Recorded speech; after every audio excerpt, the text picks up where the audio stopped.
kehidupan orang yang lebih naik pintarnya, ya kan? Ilmunya banyak, fisiknya itu kerjanya lebih ringan.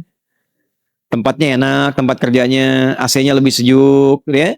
Beban kerjanya ringan, karena otaknya dipakai. Tapi semakin tidak digunakan kapasitas berpikirnya, maka konsekuensinya beban kerja fisiknya lebih berat. Karena itu seringkali sakit di pikiran bebannya ke fisik. Oke? Nah, di atas pikiran itu spiritual, jiwa. Jadi mau orang pintar sekalipun, fisiknya kuat, tapi jiwanya sakit. Itu pasti bermasalah. Ada orang pintar, ya, fisiknya bagus tapi pendengki. Ya, iri hati tuh. Belum pernah kita dengar iri akal, iri hati. Karena penyakitnya di hati. Jelas ya? Pendendam, sombong. Penyakit semua itu. Fi qulubihim marad. Ada penyakit dalam hatinya. Nah, ini problem. Dan untuk menyelesaikan persoalan spiritual ini, maka penyelesaiannya menggunakan pendekatan yang tidak sama dengan fisikal. Ada bidangnya masing-masing.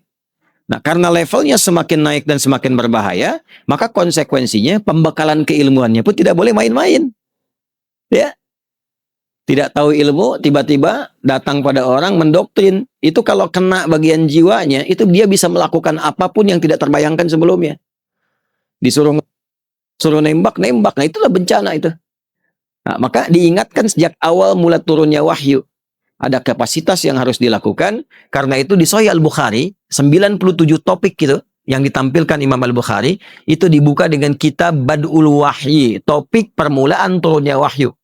Untuk menunjukkan satu kualifikasi yang layak disebut Nabi begini, periodenya seperti ini. Kapan yang bisa meneruskan risalah dakwah Nabi? Begini cara-caranya.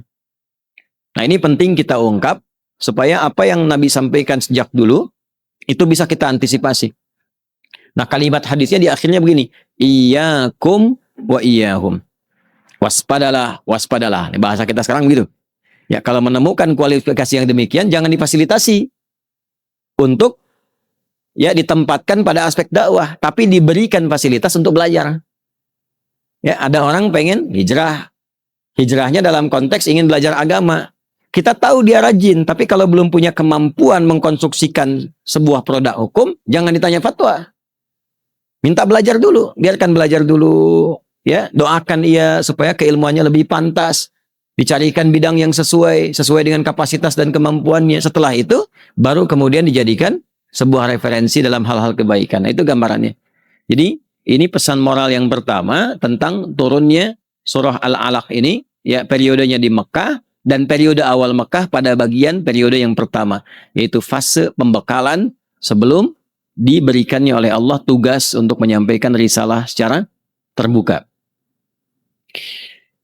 Surah Al-Alaq, 5 ayat pertama ini turunnya di Gua Hira. Baik. Nah, jadi kalau kita belajarnya informatif, kita agak kesulitan memvisualisasikan ini. Gua Hira itu di mana? Ah, gampangnya di Mekah kan? Tapi kalau orang sudah pernah ke Mekah dan mengukur jarak dari rumah Nabi ke Gua Hira, baru paham Gua Hira. Ya. Rumah Nabi itu kan dekat dengan Ka'bah, di area lembah di bawah, di samping Jabal Qubais. Ya kan? Jadi kalau kita dari Zam-Zam itu, patokan paling gampang, keluar, masuk ke arah kanan yang melewati istana itu. Lorong istana yang kanan itu yang terbuka. Kemudian lurus sampai ujung. Lalu ketika tiba di ujung, belok ke arah kanan. Agak miring dengan sudut kemiringan kurang lebih lah 15-30 derajat. Jalan sekitar 150 meter. Kita temukan paling gampangnya itu berada di satu bukit samping. Jadi ada Jabal Qubais, Istana Raja. Kemudian ada terminal, ada terowongan. Nah, samping terowongan itu ada bukit. Di bawah bukit itu ada bangunan warna krem. Disamarkan menjadi perpustakaan. Al-Maktabah Al-Qadimah. Itu tempat lahirnya Nabi. Tempat Nabi dilahirkan. Nah, setelah Nabi berumah tangga, pindah posisinya agak ke depan sedikit. Ya, persis sekarang kurang lebih di depannya pintu Marwah. Kalau kita sa'i dari Safa ke Marwah. Keluar Marwah, Itu lokasi yang dekat samping toilet itu, kisaran itu. Nah, itulah rumah kediaman Nabi SAW ketika berumah tangga dengan Sayyidah Khadijah. Periode menerima wahyu dimulainya dari situ ke Gua Hira. Ya. Jadi begitu teman-teman ingin petakan ke Gua Hira, jarak dari situ, Gua Hira itu letaknya di Bukit Cahaya, namanya Jabal Nur. Ya. Jarak dari rumah Nabi ke situ itu kisaran kurang lebih 5 sampai 6 kilo lah. Ya, 5 sampai 6 kilo. Kalau sekarang enak pakai bis, tour gitu. Zaman Nabi kan bis belum ada. Ya, motor belum ada, sepeda belum ada. Maka sudah pasti dilakukannya dengan cara berjalan. Ya, berjalan. Dan itu saya pernah berangkat sampai ke Jabal Nur, Bukit Cahaya. Dulu pakai kendaraan sampai di tengah-tengahnya lah gitu ya. Sekarang udah ada jalan baru tuh, agak bisa naik agak ke atas. Naik lagi ke atas tuh dari bawah tuh sekitar 700 meter sampai atas. Nanti sampai puncak turun lagi sedikit untuk masuk ke bagian guanya, turun. Saya cari kenapa yang terpilih itu Jabal Nur, Gua Hira bukan yang lain. Padahal di sekitaran area Mekah itu banyak gua. Ya. Gua Thur ada, bukit-bukit yang lain banyak. Yang terpilih kenapa itu? Ternyata ini hipotesanya ya, hipotesanya. Dari sekian banyak gua itu, posisi gua yang menghadap langsung ke arah Ka'bah. Dan itu formulasi batunya membentuk seperti teropong. Ada ujungnya tuh ada celah, ada lubang kecil gitu. Kalaupun kita naik ke atasnya lebih jelas melihat, mengamati sekitaran, landscape-nya jelas. Orang-orang yang ada di sekitaran Ka'bah itu. Itu cuma Gua Hira. Itu penelitian kami ketika naik langsung ke atas tahun 2010. Cek, naik, kita petakan. Saya itu sampai juga pernah mengukur matahari ketika terbit, cahayanya kemana gitu. Ya, terus dari atas bukit rumah Nabi dilahirkan itu. Dan menariknya, itu ketika kita lihat pancaran cahayanya itu mengalir lurus ke Babu Salam, tembusnya ke Hajar Aswad. Ya, itulah sebabnya kalau kita sudah beres dia periode renovasi Masjidil Haram dan sebagainya, pengen umrah, itu akan lebih mudah aksesnya kalau dimulai dari Babu Salam, tembus, lewati yang Bukit Sofa itu langsung ketemunya Hajar Aswad, jadi nggak muter-muter lagi. Ya, dan refleksinya dapat banyak sekali di situ. Nah, saya mau gambarkan bahwa ayat ini 5 ayat pertama surah Al-Alaq turunnya di Gua Hira, tapi Gua Hira itu jaraknya dari rumah Nabi ke bawah bukitnya saja sudah 5-6 kilo, naik ke atasnya 700 meter. Perjalanan dari rumah Nabi sampai ke Jabal Nur, Bukit Cahaya itu, melewati 5 bukit lagi. Jadi kalau kita naik ke atas tuh kelihatan tuh. 1, 2, 3, 4. Nah, baru ujungnya pas kelima setelah itu baru Jam Gadang Arab tuh, yang Menara Zamzam tuh. Dari jauh kelihatan. Ya. Nah, itu 5 bukit tuh. Jadi bisa dibayangkan nggak? Menerima wahyu itu seperti apa gitu perjuangannya. Ya. Nah, jadi ini satu gambaran kepada kita, memberikan kesan bahwa segala sesuatu itu, terutama sesuatu yang besar, itu akan selalu berhadapan dengan perjuangan. Kadang naik, kadang turun, kadang menghadapi badai, itu biasa.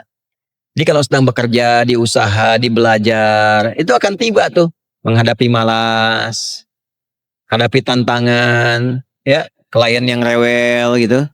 Ya, kemudian juga petugas atau juga misalnya karyawan yang sulit diatur dan sebagainya, itu semua dihadirkan oleh Allah sesungguhnya lebih untuk memotivasi kita mengeluarkan kreativitas yang baru. Memahaminya begitu. Ya, itu aktiva yang sangat tinggi nilainya. Nah, itu ditemukannya nanti banyak di ayat, terutama saat di surah Ali Imran. Ya, di surah Ali Imran, terutama di ayat 142. Am hasibtum an tadkhulul jannata walamma ya'lamillahu alladhina jahadu minkum wa ya'lamas sabirin. Jangan diduga bahwa meraih kesuksesan itu begitu mudah, semudah membalikan telapak tangan. Ya, kalian akan dilihat dulu oleh Allah, kata Allah itu kesungguhan, keseriusannya dalam menghadapi berbagai tantangan. Gitu. Dan hikmah di balik tantangan itu seperti yang kita bahas kemarin, hikmahnya ternyata mengaktifkan semua potensi kita. Kalau nggak dikasih ujian, pikiran kita itu nggak terus berkembang. Ya, nggak ada katalisnya tuh. Fisiknya itu nggak semakin kuat. Anak-anak itu kalau nggak dilatih jatuh, nggak akan bisa lari. Latihan naik dulu, berdiri dulu. Ya, memang yang paling bijak itu yang kalau semakin sepuh semakin bijak. Cucu jatuhin pot gak marah dia. Cucuku sudah bisa berdiri katanya. Bukan dimarahin pas bunganya jatuh. Nah ini anak kecil ngambil handphonenya dibanting, nah orang tuanya jewer anaknya. Padahal dia narik perhatian tuh, ya. Yang salah ibunya, yang dijewer anaknya, ya. Ini orang tua sekarang pada umumnya, walau tidak semuanya tuh, ada sesuatu yang tertukar, yang terbalik.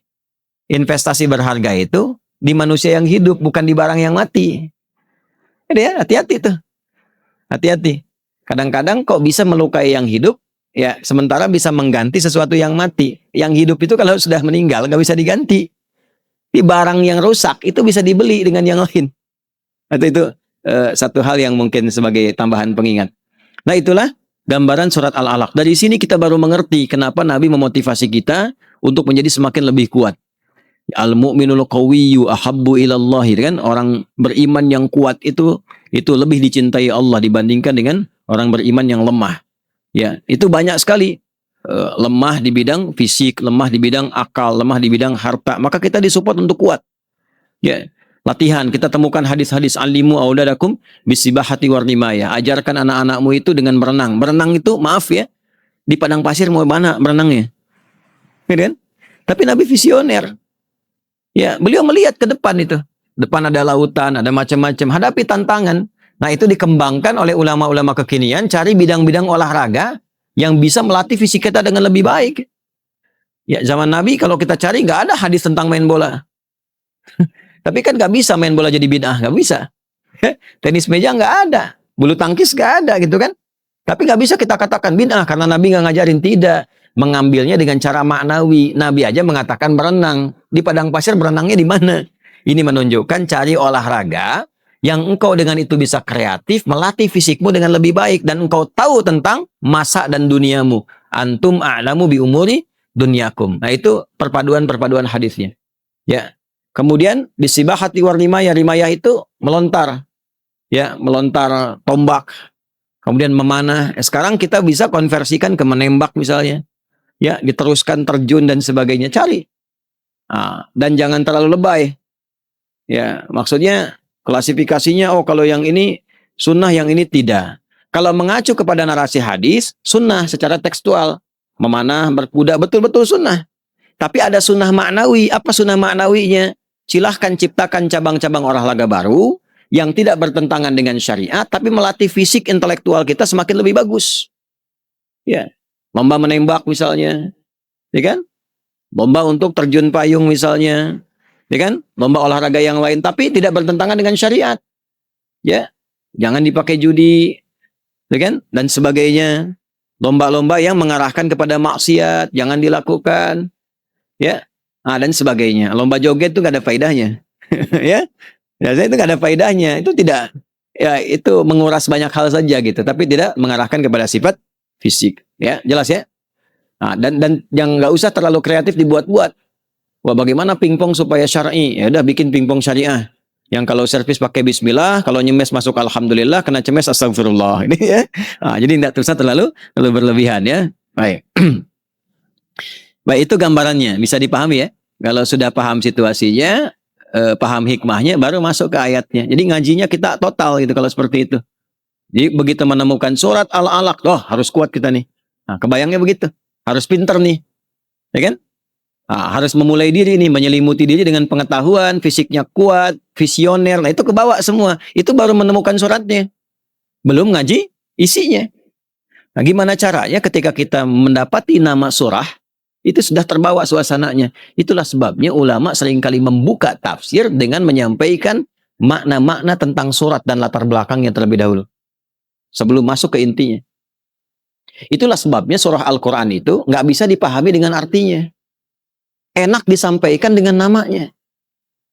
Diterjemahkan bisa, tapi diviralkan terjemahan nggak enak. Ya, contoh gini. Al-Baqarah. Apa artinya? Sapi betina. An-Naml. Semut. An-Nisa. Mama gitu ya.